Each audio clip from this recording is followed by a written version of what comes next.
السلام علیکم ناظرین، آج کے اس ویلاگ میں ہم ایک نہایت اہم اور حساس بین الاقوامی معاملے پر تفصیل سے بات کریں گے، جس کا تعلق امریکہ اور ایران کے درمیان حالیہ کشیدگی، جنگ اور سفارتی کوششوں سے ہے، اور یہ سمجھنے کی کوشش کریں گے کہ اسلام آباد میں ہونے والے حالیہ مذاکرات کیوں کسی نتیجے تک نہ پہنچ سکے، اور اس کے بعد ناظرین دنیا کس سمت میں جا سکتی ہے، اس کے بارے میں بات کریں گے۔ حال ہی میں ناظرین پاکستان کے دارالحکومت اسلام آباد میں امریکہ اور ایران کے درمیان ایک تاریخی اور غیر معمولی نوعیت کے مذاکرات ہوئے ہیں، جو تقریباً 21 گھنٹے تک مسلسل جاری رہے، لیکن اتنے طویل دورانیے کے باوجود یہ بات چیت کسی حتمی معاہدے پر پہنچنے سے پہلے ہی ختم ہو گئی ہے، اور یہ دراصل کوئی حیران کن بات نہیں ہے ناظرین، کیونکہ دونوں ممالک کے درمیان گزشتہ 47 برسوں سے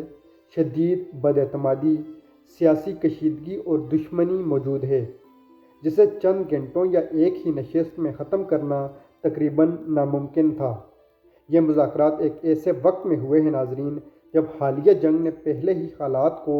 دونوں ممالک کے درمیان انتہائی نازک بنا دیا تھا، اور دنیا ایک بڑے تصادم کے دہانے تک پہنچ چکی تھی جب ڈونلڈ ٹرمپ نے دھمکی لگا دی تھی کہ وہ ایران کی سویلائزیشن کو یعنی ایران کو دنیا سے نیست و نابود کر دیں گے، خاص طور پر اس وقت جب امریکہ کے صدر ڈونلڈ ٹرمپ کی جانب سے ایران کے خلاف انتہائی سخت اور تباہ کن بیانات سامنے آنے لگے تھے، جس کے بعد ایک دو ہفتوں کی جنگ بندی نے وقتی طور پر صورتحال کو سنبھالا دیا ہے،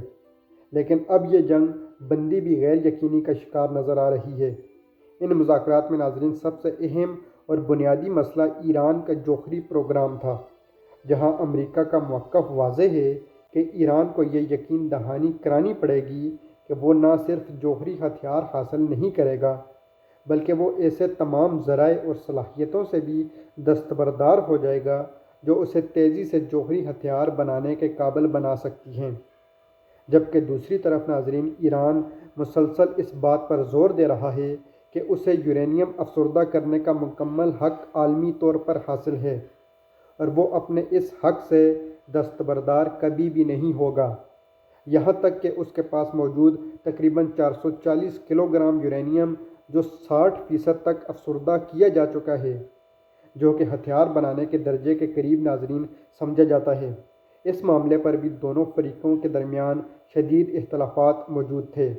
مزید برآں ایک اور نہایت اہم اور عالمی سطح پر اثر انداز ہونے والا مسئلہ ابنائے ہرمز کا ہے، جو دنیا کی سب سے اہم تجارتی سمندرگاہوں میں سے ایک ہے، جہاں سے تیل، گیس اور دیگر ضرورت کی اشیاء کی بڑی تعداد دنیا بھر میں منتقل ہوتی ہے، لیکن ایران نے ناظرین اس راستے کو کھولنے سے صاف انکار کر دیا ہے۔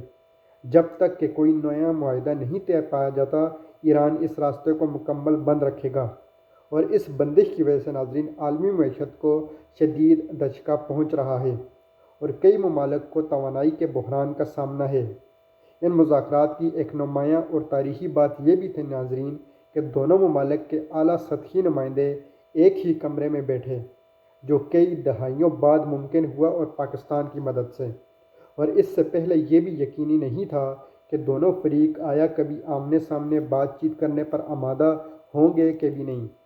جس سے اندازہ ہوتا ہے کہ اگرچہ اختلافات شدید ہیں، لیکن سفارتی دروازے مکمل طور پر بند نہیں ہوئے۔ امریکہ کی نمائندگی نائب صدر جے ڈی وانس نے کی، جنہوں نے مذاکرات کے بعد میڈیا سے گفتگو کرتے ہوئے کہا ہے کہ امریکہ نے اپنی طرف سے آخری اور بہترین پیشکش ایران کے سامنے رکھی تھی، لیکن ایران نے اسے قبول نہیں کیا، اور ان کے مطابق یہ صورتحال ایران کے لیے امریکہ کے مقابلے میں زیادہ نقصان دہ ثابت ہوگی۔ جبکہ دوسری جانب ایران کے حکام، جن میں ترجمان اور پارلیمانی اسپیکر شامل تھے، نے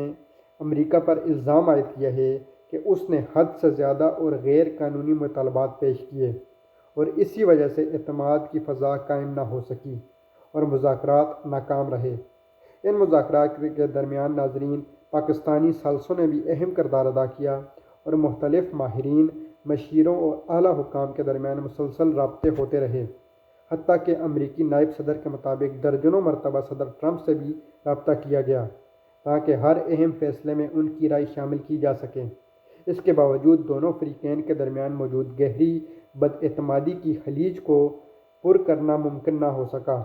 دلچسپ بات یہ ہے ناظرین کہ دونوں ممالک اس جنگ کے بعد خود کو مضبوط پوزیشن میں سمجھتے ہیں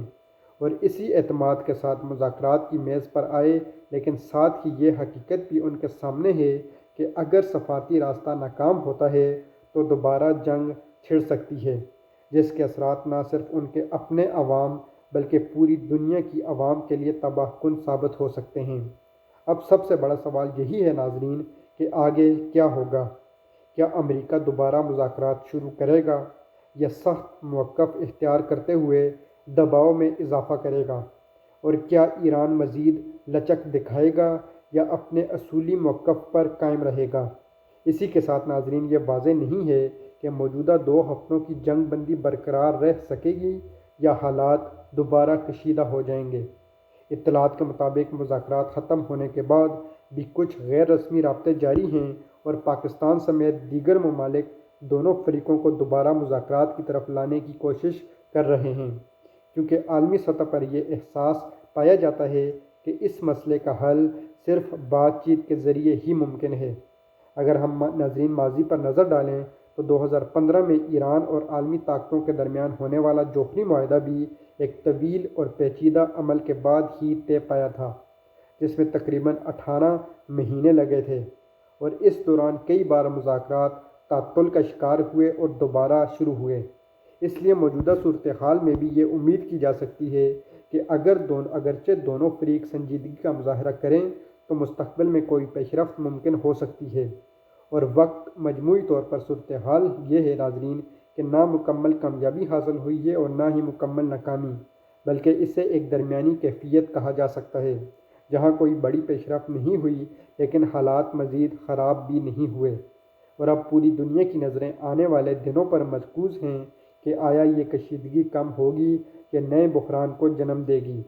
دوسری طرف ناظرین ماہرین کہہ رہے ہیں کہ ایران کے پاس سب سے بڑا جو ٹرمپ کارڈ اب بھی باقی ہے وہ حوثی باغی ہیں، جو کہ ریڈ سی کے اوپر